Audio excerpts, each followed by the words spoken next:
As três tensões do amor. Capítulo 4. Apesar do idealismo mais elevado, existem potenciais para conflito no casamento. O casamento tem três tensões básicas, que são sempre inseparáveis dele porque estão fundamentadas na natureza metafísica do homem.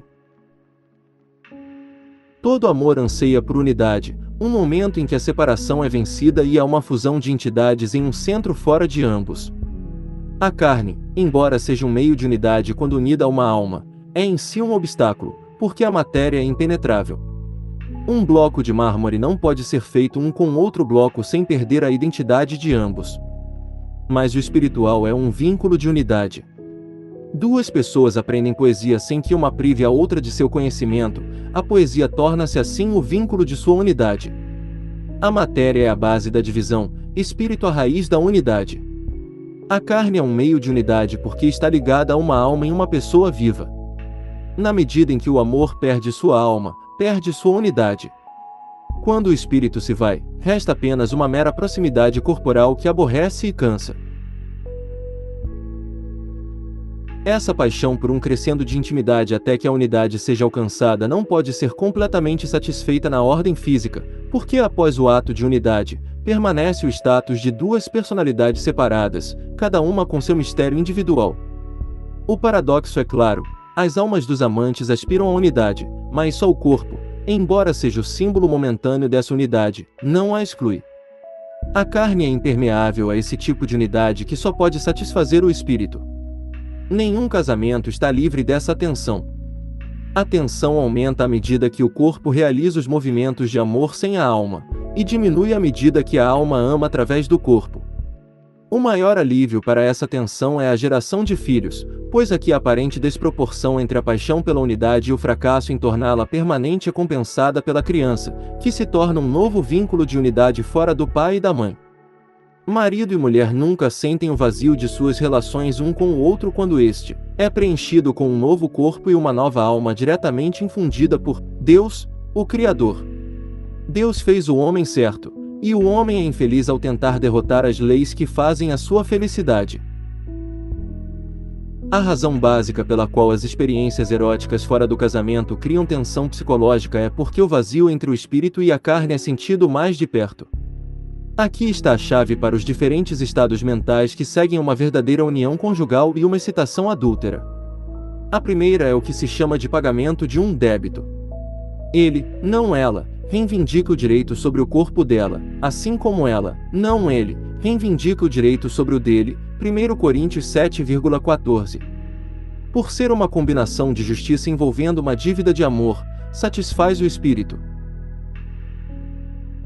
A segunda, porque não envolve justiça, mas apenas entrega do corpo sem amor da alma, nunca nutre o espírito, mas deixa uma sensação de vazio e ódio potencial. A primeira sintetiza a relação corpo-alma, a segunda a brutaliza. Enquanto o espírito anseia pela unidade, o carnal tende à separação por sua própria promiscuidade. Os psicólogos que pensam que o problema do casamento é meramente um ajuste sexual começam com a suposição de que homem e mulher não são diferentes de dois animais nas florestas. A diferença entre o animal e o humano encontra-se na estrutura ontológica da criatura humana, que está em constante estado de conflito porque sabe que tem asas para voar aos céus e ainda deve andar na terra. Nenhuma vergonha ou remorso acompanha o ato matrimonial mesmo diante dessa tensão corpo-alma, porque o corpo é usado como canal de comunicação do espírito. Então o casamento santifica e se torna uma ocasião de mérito. A ânsia de infinito é em grande parte satisfeita, seja porque o amor mútuo de marido e mulher reflete a união de Cristo e da Igreja, seja porque seu amor termina em dar fruto da progenie. A segunda tensão inerente ao casamento é entre a pessoa e a humanidade. O amor conjugal é pessoal, único e ciumento, no sentido correto da palavra. Implica sigilo, união e se ressente de intrusão. Por isso, nunca fala de seu amor em público e nunca o demonstra. É um fato psicológico curioso que aqueles que tornam público seu amor pessoal, e queridos um ao outro com epítetos açucarados, são muitas vezes aqueles que, quando estão sozinhos, brigam e brigam. Associado a esta qualidade pessoal do amor conjugal está o fato de que por sua própria natureza o amor carnal é social, no sentido de que é ordenado por Deus para a cidadania da terra e a filiação do reino dos céus. Algumas funções do ser humano são individuais, como ver e ouvir. Todo homem deve assoar o próprio nariz e fazer seu próprio amor. Mas o amor conjugal também implica relacionamento social, ou seja, a propagação da espécie. Em outra linguagem, o amor é pessoal, mas o sexo é social, assim como o direito à propriedade é pessoal, mas o uso é social. O amor olha para uma companheira que é humana, sexo para a humanidade. Que este último olha além do pessoal é evidente por seu caráter um tanto automático. Não está completamente sujeito ao controle pessoal. Chega a um ponto em que vai além da pessoa para a continuação da espécie humana. Se o sexo fosse dado por Deus apenas para a satisfação do indivíduo, estaria em todos os casos sujeito ao controle individual, como comer. Mas seu caráter reflexo sugere que Deus tem uma mão na preservação da raça, mesmo quando o indivíduo distorce o propósito social apenas para seu prazer individual. Essa tensão entre pessoa e raça não é insolúvel.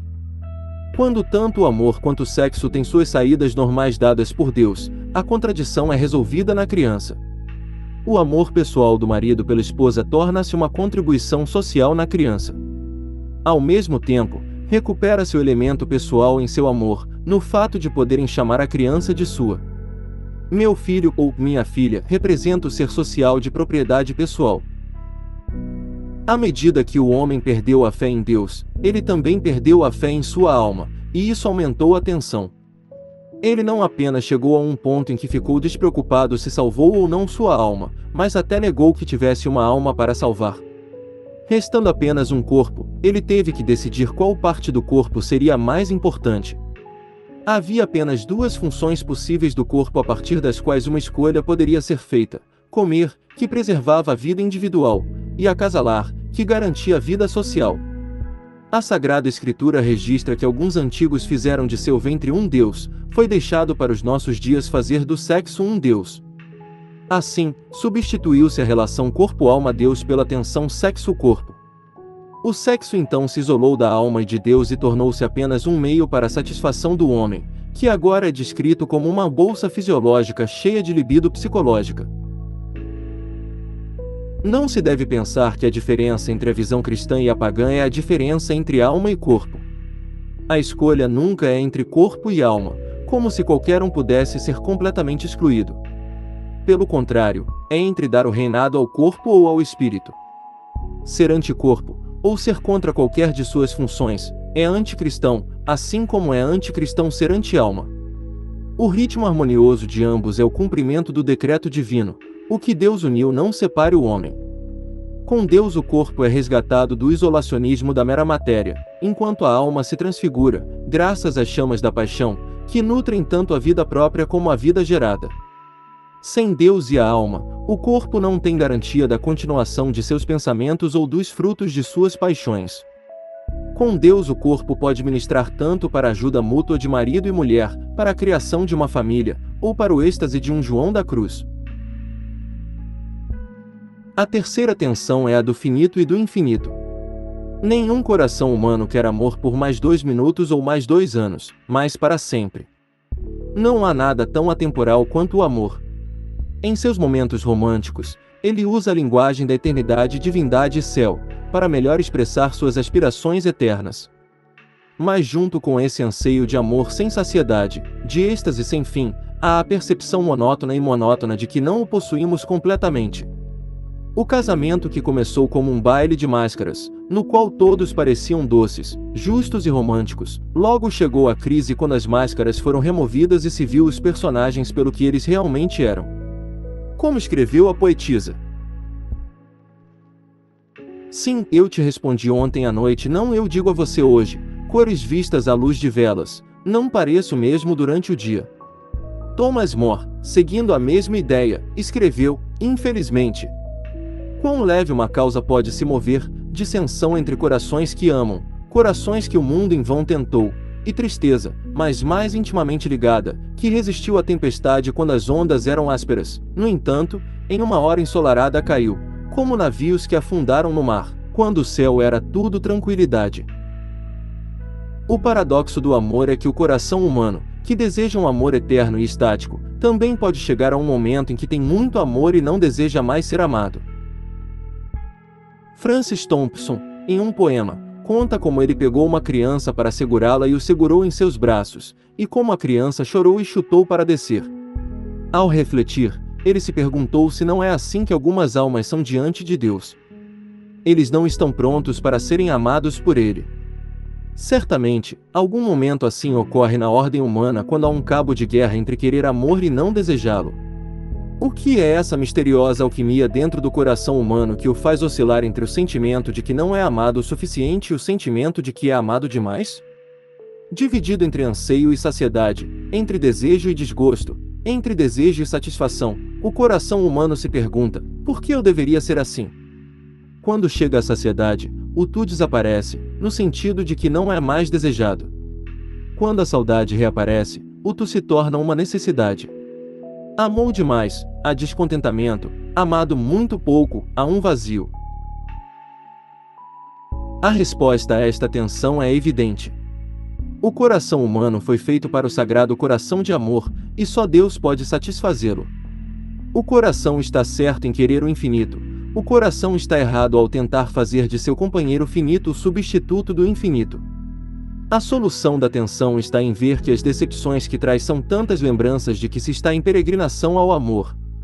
Tanto ser amado demais quanto ser amado de menos podem andar juntos quando vistos à luz de Deus.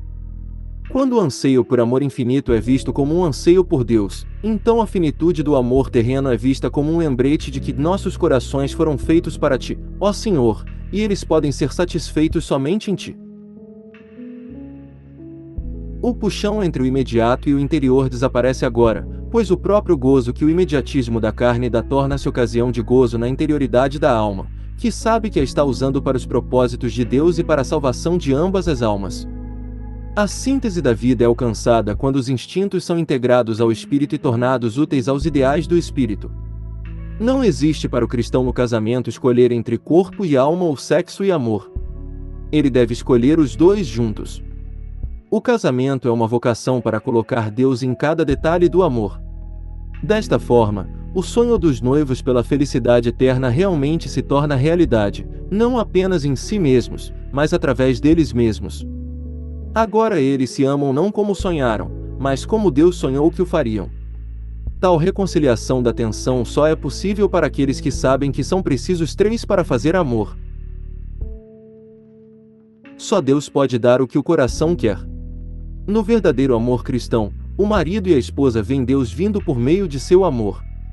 Mas sem Deus o infinito deve ser buscado na finitude do parceiro, que é colher figos dos cardos. A eternidade está na alma, e todo o materialismo do mundo não pode arrancá-la. A tragédia das psicologias materialistas de nossos dias vem de tentar fazer com que uma função corporal satisfaça as infinitas aspirações da alma.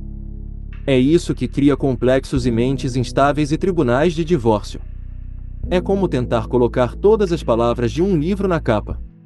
Elimine o terço divino do amor humano, e resta apenas a substituição da repetição cruel pelo infinito. A necessidade de Deus nunca desaparece. Aqueles que negam a existência da água ainda estão com sede, e aqueles que negam Deus ainda o desejam em seu desejo de beleza, amor e paz, que somente Ele é. O homem tem os pés na lama da terra, as asas nos céus.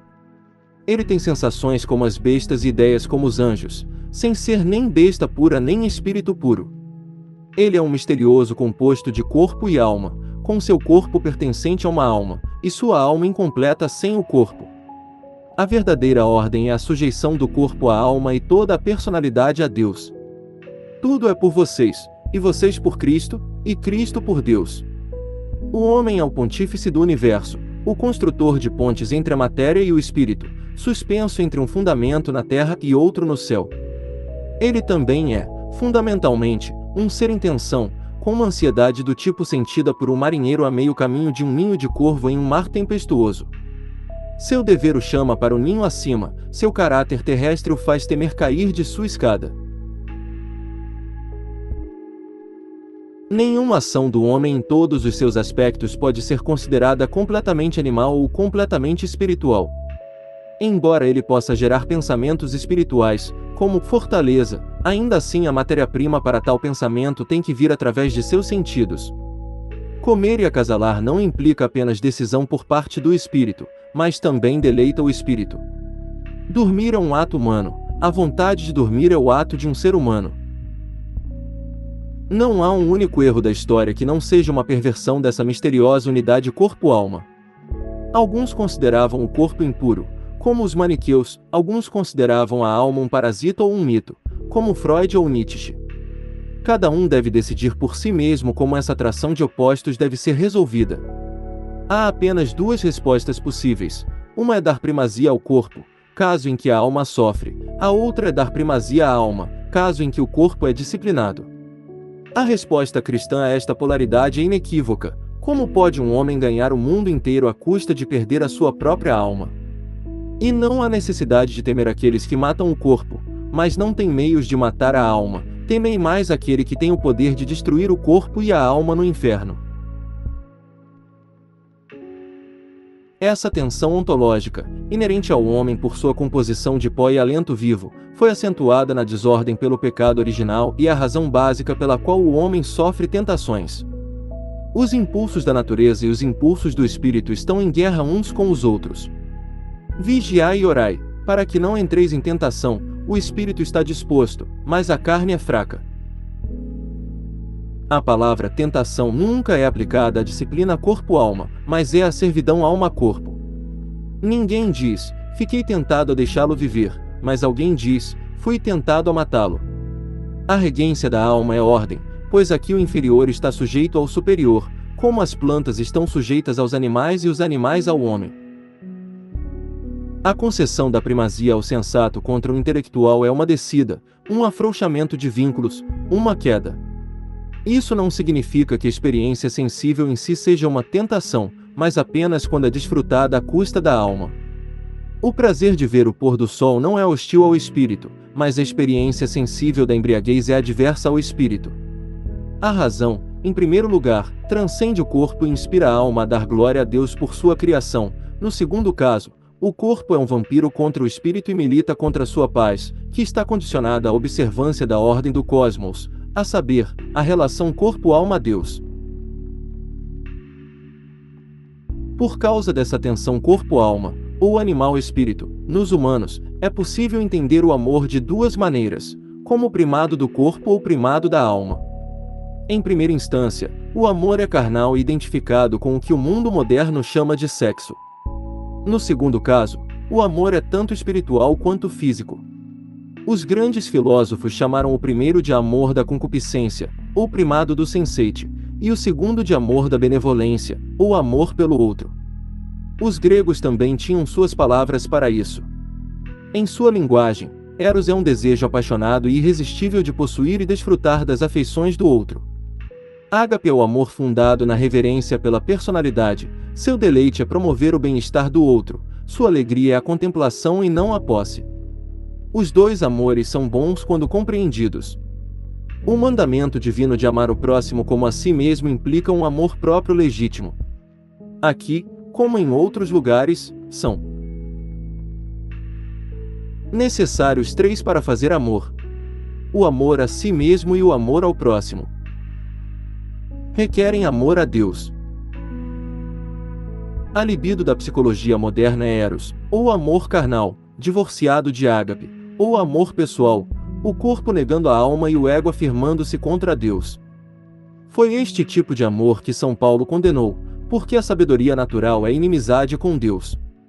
O sexo entendido da maneira moderna é o amor de eros desvinculado da responsabilidade, é desejo sem obrigação. Porque é desejo sem lei, é, portanto, desejo sem Deus.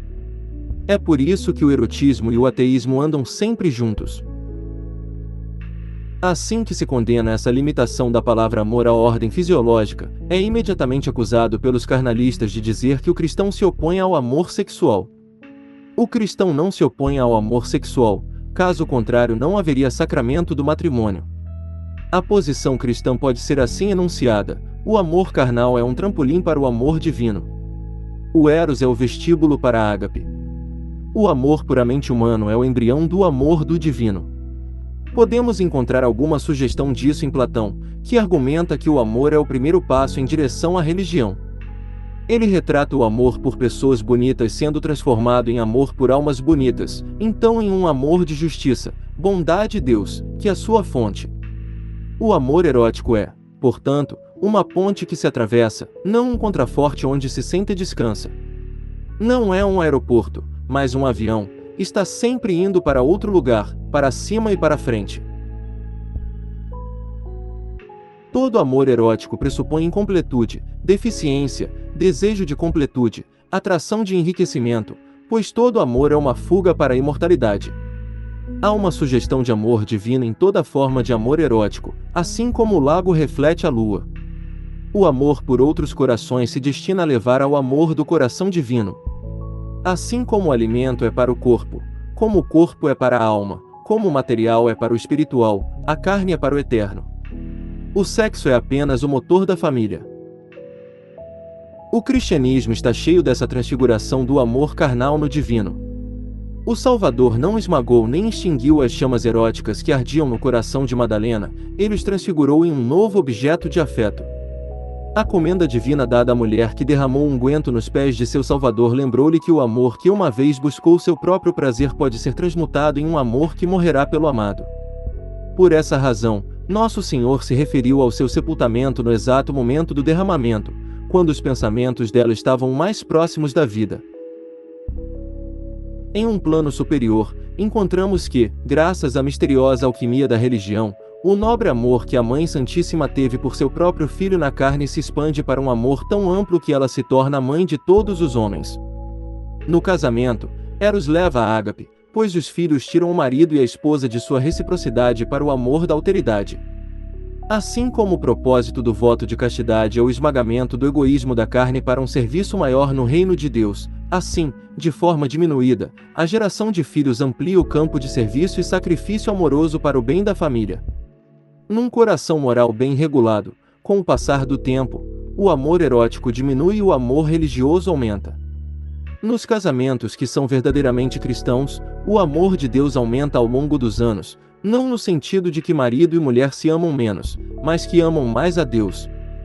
O amor passa de uma afeição pelas aparências externas para as profundezas internas da personalidade que incorporam o Espírito Divino. Há poucas coisas mais belas na vida do que ver aquela profunda paixão do homem pela mulher, que gerou filhos, transfigurada nessa profunda paixão pelo Espírito de Deus. Às vezes acontece em um casamento cristão que, quando um dos cônjuges morre, não há tomada de outro cônjuge, para que não haja descida para os reinos inferiores desse amor superior, do ágape ao eros. A evolução de eros para ágape no amor verdadeiro tem dois momentos. Na primeira, o corpo conduz a alma, na segunda, a alma conduz o corpo. A princípio, o físico domina até certo ponto a alma, na medida em que é levada pelos ventos da paixão. No segundo momento, predomina a alma, sugerindo inclusive que o corpo desempenhe o papel que lhe foi destinado por Deus.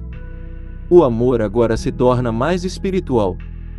A formação moral dos filhos, a profunda preocupação com seu bem-estar espiritual, tornam-se problemas primordiais da vida conjugal.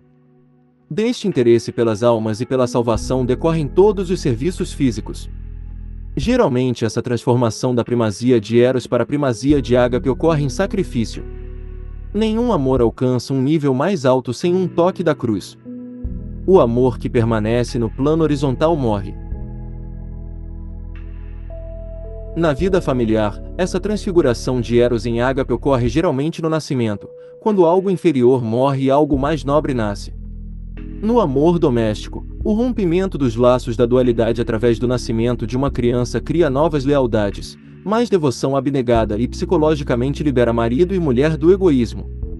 A palavra amor é menos usada, mas a ação amor entra cada vez mais em jogo como altruísmo, bondade e simpatia. O que acontece quando a ordem divina não é elaborada e o amor erótico não é usado como embrião para o divino? Essa pergunta aponta o fracasso da maioria dos casamentos modernos, que consideram o amor não como uma abertura para os céus, mas como uma inclinação para a carne.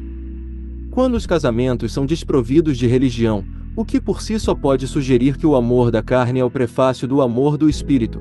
Então o outro parceiro é muitas vezes feito objeto de adoração no lugar de Deus. Esta é a essência da idolatria, a adoração da imagem pela realidade, a confusão da cópia com o original e a moldura com a imagem. Quando o amor se limita à satisfação do desejo egoísta, torna-se apenas uma força gasta, uma estrela cadente.